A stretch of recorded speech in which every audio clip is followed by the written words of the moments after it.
Praise the Lord. The best wishes to you and your family members in the name of God. దేవుని నామమునకు మహిమ కలుగును గాక. దేవుని నామం పేరట మీకును మీ కుటుంబ సభ్యులకును శుభాభివందనములు.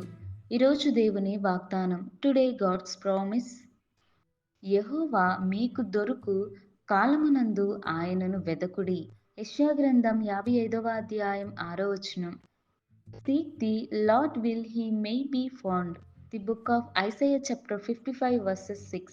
క్రీస్తునందు ప్రియమైన సహోదరి సహోదరులారా, ఈ ఉదయకాల సమయమున దేవుడు మరి నీతో నాతో అందరితో కూడా యెషయా ప్రవక్త ద్వారా ప్రభువైన యేసు క్రీస్తు వారు మనందరితో సెలవిస్తున్న మాట, యెహోవా మీకు దొరుకు కాలమునందు ఆయనను వెదకుడి. చూడండి, మనము దేవుడిని వెంబడించాలి.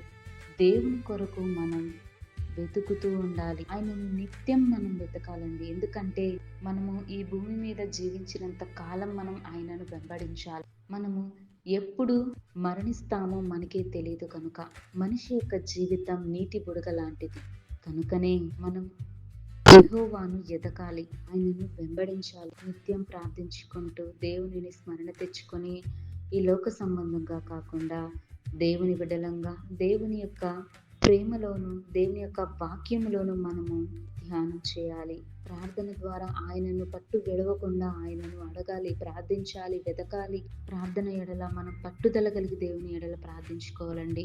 దేవుడు మనకు సమీపంగా ఉంటాడు. దేవుడు మనకు రక్షణగా ఉంటాడు. ఆయన మన ఎడల తన హస్తమును చాపుతాడండి. తన దక్షిణ హస్తముతో దేవుడు మనల్ని దీవిస్తాడు, ఆశీర్వదిస్తాడు. ఆయన మన ఎడల సంతోషిస్తాడు కూడా.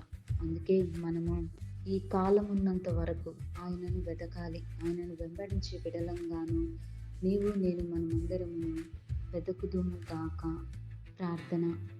మహోన్నతుడ, సర్వాధికారి, సర్వశిష్టికి అధికారకర్తవైన మా ప్రియ పరలోకపు తండ్రి, నీకే నా వందనములు, స్తోత్రములు. తండ్రి, ఈ ఉదయకాల సమయంలో ప్రభువా, నేను ఎందరైతే వెతుకుచున్నారో, వేకువజామున నీకు లేచి ప్రార్థిస్తున్నారో ప్రభువా, నిన్ను ధ్యానిస్తూ నీ వాక్యమును వింటూ ప్రభువా నీకు ప్రార్థనా విజ్ఞాపముల చేత నిన్ను వెంబడిస్తున్నారు. అట్టి వారందరిని దర్శించండి ప్రభువా. మనుషుల యొక్క జీవితం నీటి బుడగ లాంటిది ప్రభువా. ఎప్పుడు మరణిస్తారో, ఎప్పుడు ఎలా ఉంటుందో ఎవరికి చెప్పలేని స్థితిలో జీవిస్తున్నాం ప్రభువా.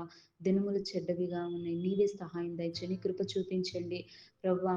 నీవే మాకు తోడుగా నీడుగా ఉండమని, మా యొక్క ఆత్మని యొక్క పరలోక సన్నిధికి నీ చేర్చుకొనమని, ప్రతి ఒక్కరికి మారు మనసును అనుగ్రహించమని కోరుతూ, ప్రార్థన యందు విశ్వాసంతో జీవించి నీ రాకడ వచ్చేంత వరకు మేమంతా సిద్ధపాటు కలిగి ఉండే అట్టి కృపా కాపుదల మా అందరికీ దయచేయమని యేసయ్య నామమున అడుగుచున్నాను తండ్రి.